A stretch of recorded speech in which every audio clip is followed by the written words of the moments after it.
Over the weekend, I stumbled upon a playtest for a new multiplayer roguelike game. Now, I don't have a lot of varied experience with roguelikes, but I do have like 500 hours of Dead Cells on Switch and some more on Steam. And I guess Torghast from Shadowlands, but I try not to think about that. Anyway, the game is called Sworn. I saw that I could get a code to join the playtest, grabbed one, and got to work. The playtest was just the first biome, about 8 or so rooms and 2 bosses. Even though it was short, I managed to rack up over 10 hours this weekend, so here are some thoughts I have about the game so far. First off, the game looks sick. Obviously, as an isometric roguelike in a comic-like style, it's super easy to compare it to Hades, and in a lot of ways it does look similar. But I think Sworn is doing something interesting because of its fantasy setting and the multiplayer aspect. The whole time I was playing, it felt like I was inside one of those isometric D&D maps. Even the bosses looked and felt like minifigs. Roguelikes at their core are split into 2 separate aspects of gameplay: individual runs and permanent upgrades, and this game is no exception. Your permanent upgrades come in the form of 5 talent trees: life, treasure, wealth, war, and devotion. These trees are filled in by spending Grail Water, one of Sworn's 3 resources. Initially, you'll only have life unlocked, but you can unlock the others using crystal shards. Crystal shards have an additional use of unlocking other class types, but we'll get to that later. The last resource, fairy embers, are used to unlock new weapons and spells for the classes. This only being an initial playtest, it didn't take me long to fill out all 5 trees, especially once I realized that the treasure tree would greatly impact how many rewards I got per run. The trees do various things, from giving you more life per run to increasing your damage to helping you get rarer and more powerful upgrades more often. I'd love to know what the full system looks like on release, but the potential is there for some really cool stuff. I'm hoping there are several more trees or maybe even subsections or specializations within each tree to keep growing your permanent power. Before you even start a run, you have several choices to make. I mentioned previously that you can unlock additional classes. The playtest came with 4 classes to play, with 2, Vigilante and Rook, unlocked at the start, and the other 2, Spectre and Monk, requiring some crystal shards to unlock. On top of this, each class starts with 1 weapon and 1 spell, but 3 more of each weapon and spell can be purchased for a total of 16 unique combinations per class. So already, the playtest has 64 different choices you can make before even getting into a run and putting a build together. I feel like there's a lot of potential behind this class system. As the game progresses or goes on, they can release new weapons, new spells, or possibly even new classes, and that leaves a lot of room for the game to grow. So you've picked a class, a weapon, and a spell you'd like. Let's get into what a run looks like. From the lobby, you take an elevator down into the first room, and from there it goes. You'll go from room to room fighting various enemies, some of which included classic favorites like Mortar Frog, Thrower Guy, Wooden Pig, Big Guy, and finally, Worm. Each room was some combination of these enemies, but each room could also have a few twists. One of the more interesting things I enjoyed about the game was how at the end of some rooms, there would be 2 choices of where to go. Each door displays the reward for the next room. This can be Grail Water, Fairy Ember, Gold, Health, a Blessing, a level up on a Blessing. This choice really helps to alleviate some of that RNG you might feel in a roguelike game by giving the player agency for what rewards they want to obtain in that run. Different rewards benefiting different builds more.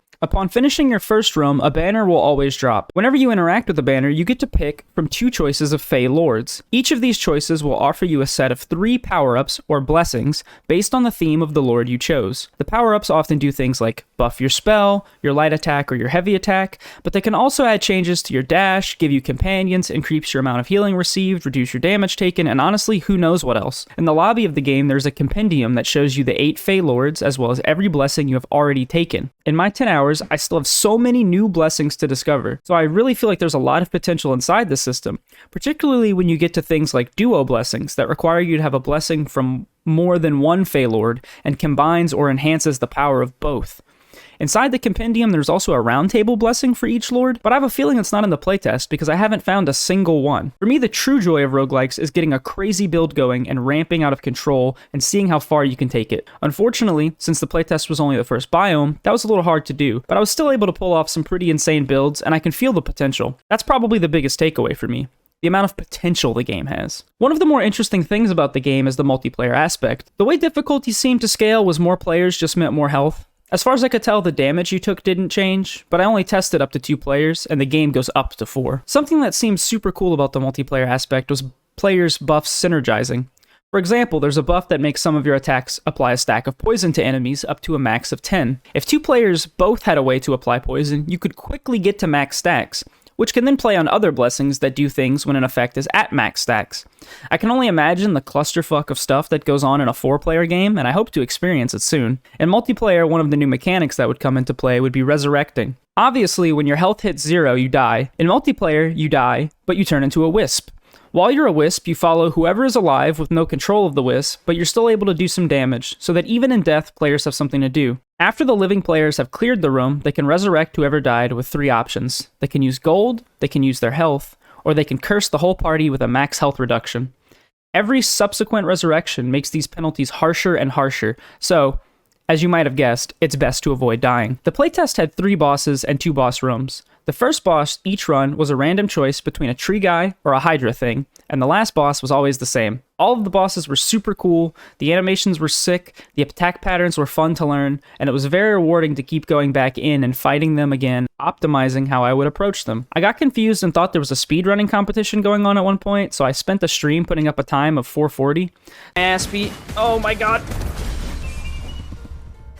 Another 4 seconds off the time, dude.